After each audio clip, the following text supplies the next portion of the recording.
उत्पत्ति की पुस्तक उसका 9 बाब और उसकी 20 आयत को हम देखेंगे। उसमें लिखा, नूह किसानी करने लगा और उसने दाख की बारी लगाई और वह दाख मधु पीकर मतवाला हुआ और अपने तंबू के भीतर नंगा हो गया।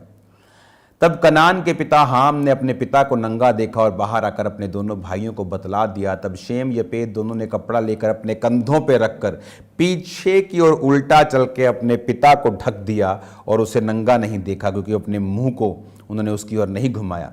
जब नूह का नशा उतर गया, उसने जान लिया कि उसके छोटे बेटे ने उसके साथ क्या किया है, इसलिए उसने कहा, कनान श्रापित हो, वह अपने भाई बंधुओं के दासों का दास हो। शेम का परमेश्वर यहोवा धन्य है और कनान शेम का दास हो। परमेश्वर यपेत के वंश को फैलाए, वह शेम के तंबुओं में बसे और कनान उसका दास हो।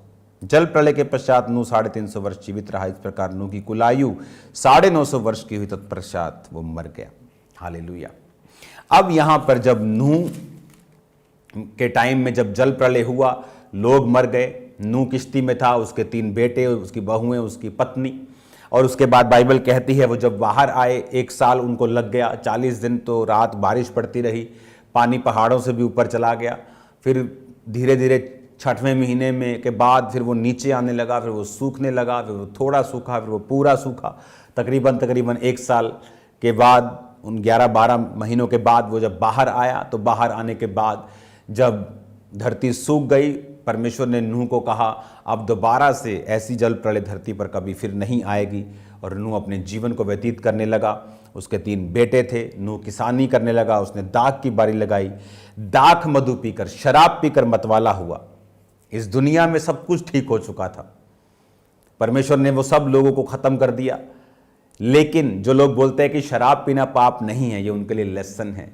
इस दुनिया में आदम के बाद जब सारी दुनिया खत्म हुई और धर्मी रह गए 8 लोग, नूह, उसकी वाइफ, उसके 3 बेटे, 3 बहुएं। उन 8 लोग जो धर्मी थे, फिर पाप कैसे स्टार्ट हुआ? फिर ये सब गिरावट क्यों हुई? शराब के कारण। नूह ने शराब पी और नंगा सो गया। और जब उसका छोटा बेटा आया और उसको नंगा अपनी आंखों से देखा, बाइबल यीशु मसीह ने कहा, अगर तेरी आंख निर्मल है, तेरा शरीर निर्मल है। अगर तेरी आंख निर्मल नहीं तो तेरा शरीर अंधेरे में है, और वो अंधकार कैसा बड़ा होगा। और बाइबल कहती है जब उसके दोनों बड़े बेटों को मालूम हुआ तो वो पीछे मुड़ के गए, इस तरह से कपड़ा उस पर ढका और वापिस आ गए, पिता को नंगा नहीं देखा। जब उठा नूह तो उसने कहा, कनान, यानी जिस बेटे ने उसको नंगा देखा था उसका बेटे को बोला, कनान श्रापित हो और वह अपने भाई बंधुओं के दासों का दास हो। बाइबल कहती जब जब तू शरीर के अनुसार चलेगा तू मरेगा, और जब जब तू आत्मा के अनुसार चलेगा तू जिएगा। जब परमेश्वर ने अब्राहम को बोला था कि मैं तुझे कनान देश दूंगा, परमेश्वर ने इस्राएल को बोला मैं तुम्हें हित्ती, अमोरी, यबूसी लोगों का देश दूंगा। कहां से आए वो? क्यों परमेश्वर किसी का देश किसी को देगा?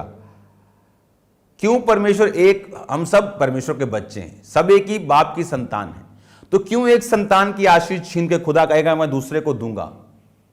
ऐसा क्यों कनान देश परमेश्वर इस्राएलियों को देना चाहता था? ये वही कनान है जो श्रापित था परमेश्वर से। और क्यों?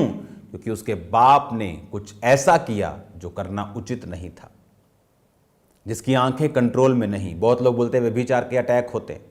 जिस दिन आप गंदा देखना छोड़ देंगे, आप लड़कियों को देखना छोड़ देंगे, आप कुछ गलत मोबाइल पर देखना छोड़ देंगे, कुछ सामने भी आए तो इग्नोर करेंगे, स्क्रॉल कर देंगे, आप पे व्यभिचार के अटैक होने बंद हो जाएंगे। आप देखना बंद कर देंगे, अटैक बंद हो जाएंगे। उसने देखा और वो परमेश्वर के सामने श्रापित ठहरा। हमारे YouTube चैनल को सब्सक्राइब करें ताकि आप परमेश्वर के गहरे वेदों को जान सकें कि कैसे आप परमेश्वर में बढ़ सकते हैं, कैसे आप दुष्ट आत्माओं से, नशों से, बीमारियों से और वंशों के श्रापों से आजाद हो सकते हैं।